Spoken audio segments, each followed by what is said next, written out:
C'est un tournant qui redessine la carte sécuritaire du continent. Les récents bombardements menés par les États-Unis sur le sol nigérian marquent une étape sans précédent dans la lutte contre les groupes armés en Afrique de l'Ouest. Mais au-delà de l'aspect militaire, cette intervention soulève une onde de choc diplomatique qui dépasse largement les frontières du géant nigérian. Alors que Washington justifie ses frappes par la nécessité de neutraliser des menaces transnationales, de nombreuses questions s'imposent. Jusqu'où s'étend la souveraineté nationale face à la coopération militaire étrangère?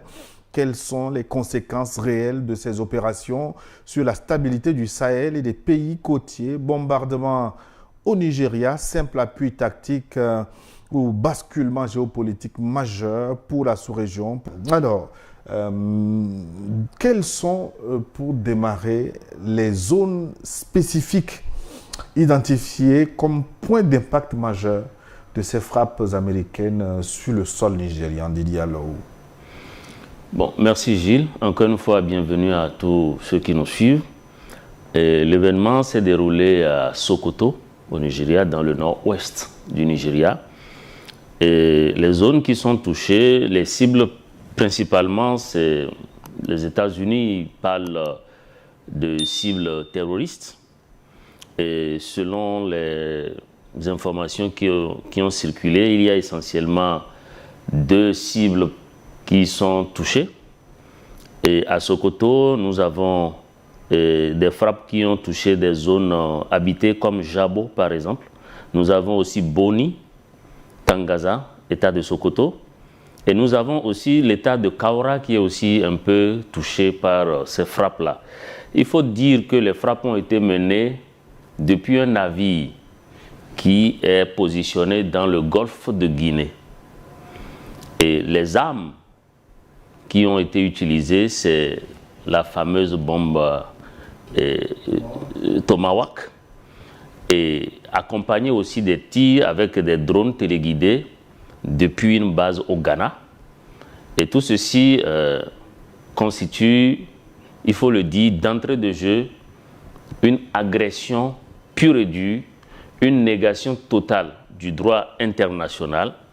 Le Nigeria vient donc d'être agressé et ce qui s'est passé au Nigeria dépasse, comme vous l'avez si bien rappelé dans votre introduction, le cadre du Nigeria. Donc c'est une manière pour les États-Unis de se réinviter dans la lutte entre guillemets anti-terroriste qui se passe dans l'Afrique de l'Ouest, y compris dans la zone sahélienne. Ça, ce sont évidemment les raisons qui sont avancées. On parle d'éradiquer des mouvements religieux islamiques qui persécuteraient des chrétiens. On parle également de lutte antiterroriste. Ça, ce sont les arguments de façade. J'espère que dans cette émission, nous aurons l'occasion de voir de plus près qu'est-ce qui se joue là avec ces frappes américaines non loin de l'AES. Il faut rappeler que l'État de Sokoto est situé tout juste à moins de 200 km du Niger, précisément de Maradi et de Koni. Et j'ai eu l'occasion moi-même de faire cette route-là plusieurs fois. Et c'est à peu près la même distance qui sépare Cotonou de Lomé. Donc vous voyez très bien que ce qui s'est passé, c'est vraiment aux portes de l'AES que ça s'est passé. Et cela mérite d'être étudié avec beaucoup d'attention et de lucidité. Et vous avez vu quelle a été la réaction du Niger. Automatiquement, le Niger... Tout à fait. Sur ces réactions, Excellence, comment les cibles sont-elles différenciées entre les infrastructures logistiques des insurgés et les zones de forte densité civile? D'abord, il y a eu des frappes. Et curieusement, jusqu'ici, on n'entend aucun bilan. Ni les Américains qui ont fait les frappes ne nous disent qui ils ont frappé. L'État du Nigeria ne dit pas qui on a frappé, s'il y a eu des victimes, qui sont ces victimes, rien. Donc déjà, ça pose un problème. Maintenant, les frappes, c'est la première fois que j'entends qu'il y a des terroristes à Sokoto. Parce que depuis des années, on nous a dit que c'est dans une forêt, la forêt de Sambisa, que les terroristes sont concentrés et de là, autour du lac Tchad. Donc j'ai été surpris d'apprendre qu'il y en avait aussi à Sokoto et apparemment c'était plus urgent de frapper à Sokoto que de frapper dans la forêt de Sambisa où ils sont vraiment installés, ils sont chez eux. La forêt de Sambisa, c'est une république terroriste et personne n'y touche, ni le Nigeria, ni les États-Unis. Donc on ne sait pas qui a frappé qui. Maintenant on écoute les voix, les observateurs. Certains disent ah, ça c'est une très bonne chose, on invite l'Amérique à frapper davantage les terroristes. On ne sait pas où ils sont, si on frappe toujours du mauvais côté, parce qu'un jour on risque de frapper non seulement dans la mauvaise ville au Nigeria, mais on peut frapper dans la mauvaise ville dans un pays à côté du Nigeria, parce que tout est calculé à ces fins-là.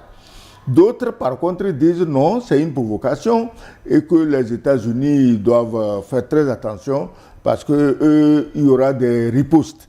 Il y a même un chef religieux, le cheikh Goumi, qui ne décolère pas, qui lui a une attitude vraiment différente de l'opinion générale. Bref, on a frappé au Nigeria. Le problème n'est pas qu'on frappe, mais qu'on nous dise pourquoi on frappe et quel est le résultat attendu. Parce que si de l'océan Atlantique, on peut frapper à Kano, ça doit faire au moins 1000 à 1500 km, hein, c'est loin. On peut faire un tel travail et tuer les terroristes, puisqu'ils bombardent pour tuer les terroristes. Si c'était aussi facile, je ne sais pas pourquoi des armées entières étaient venues occuper pratiquement de force les pays du Sahel, soit disant qu'ils luttent contre les terroristes. Ils n'ont jamais tué une fourmi. Si vos missiles peuvent faire le travail, faites envoyer les missiles et les armées sur place vont vérifier et suivre ce qui se passe. Mais une question de fond avant d'aller plus loin. Oui. Si le Nigeria a la capacité de frapper des insurgés béninois à Cotonou, pourquoi n'ont-ils pas les moyens de frapper leurs terroristes à Sokoto plutôt que de passer la main aux Américains? Le Nigeria n'a frappé aucun insurgé béninois. C'est la France qui les a frappés. Nous tous, nous le savons. Le Nigeria n'a frappé personne. On l'a envoyé. C'est un garçon de course. Si tout de suite je dis sors me taper quelqu'un, quand on t'attrape, tu dis ah c'est Kigwe qui t'a envoyé. Donc c'est la France qui a frappé le Bénin. Des témoins auraient vu des avions nigérians survoler. Oui, l'avion nigérien. Est-ce qu'on n'a pas vu un avion nigérien bourré de technologie française en train d'espionner le Burkina Faso? C'est un avion nigérien. Pourquoi les Burkinabés étaient en colère? Parce qu'ils savent que en réalité ce n'est pas le Nigeria. Ils n'ont pas de problème avec le Nigeria. Que le Nigeria n'était que le bras armé d'une puissance maléfique qui veut tout pour elle seule et rien pour les autres tout autour de la planète. Donc, le Nigeria n'a frappé personne au Bénin. Il a endossé. Le lendemain, Tinubu s'est vanté d'avoir... pour lui, il croit qu'il a fait la démocratie. Lui-même, son pays n'a pas de démocratie. Mais il veut faire démocratie au Bénin. Donc, on laisse de côté le Bénin parce que ce qui s'est passé au Bénin est tel que le mieux, c'est qu'on n'en parle pas. Parce que le Bénin, c'est le seul pays, quand tu veux en parler, on attend de toi que tu mentes. Et avant que ce ne soit accepté. Donc, on ne peut pas nous balader dans les mensonges, parce qu'il n'y a pas de frappe nigériane au Bénin, il y a les frappes françaises. Le fameux coup d'État, aujourd'hui, on sait très bien qui a concocté quoi. Le colonel Tigri, qu'on dit être avoir le don d'ubiquité.